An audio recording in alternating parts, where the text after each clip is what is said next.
Welcome to day 20 of the PTL Challenge. Today we're going to be reading about Jesus calming the storm from Matthew chapter 8 verses 23 to 27. Then he got into the boat and his disciples followed him. Suddenly a furious storm came up on the lake so that the waves swept over the boat. But Jesus was sleeping. The disciples went and woke him, saying, "Lord, save us, we're going to drown." He replied, "You of little faith, why are you so afraid?" Then he got up and rebuked the winds and the waves, and it was completely calm. The men were amazed and asked, "What kind of man is this? Even the winds and the waves obey him." Mark chapter 4, verse 35 to 41. That day when the evening came, he said to his disciples, "Let us go over to the other side." Leaving the crowd behind, they took him along, just as he was, in the boat. There were also other boats with him. A furious squall came up and the waves broke over the boat so that it was nearly swamped.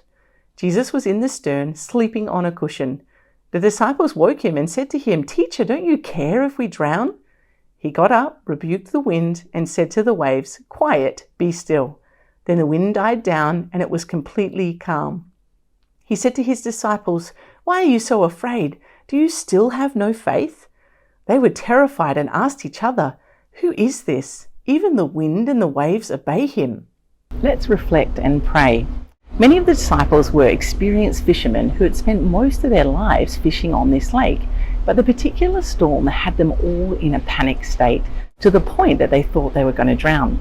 Now you might think in such a dire situation that Jesus would have been all hands on deck, so to speak, ready to help with whatever was needed.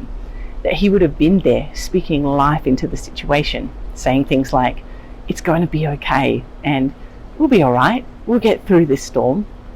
But as we continue the story, we see that Jesus was in the stern, sleeping on a cushion. The fact that there was a cushion means that Jesus had been intentional about taking this nap. He hadn't accidentally fallen asleep. Right when the disciples needed him the most, Jesus seems to be unsupportive. Yet this storm is an opportunity for the disciples to see yet another facet of Jesus' power and authority. The disciples spent every day with Jesus, yet they had underestimated him.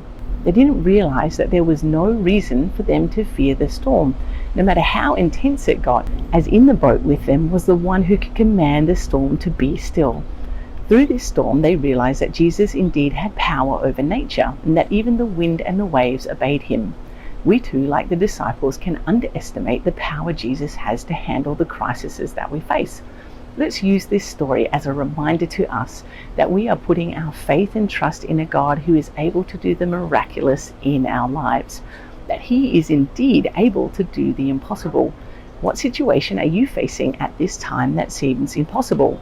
Take some time now to pray in faith for God to move powerfully and miraculously. Thank you for joining today's PTL Challenge. We'll see you tomorrow.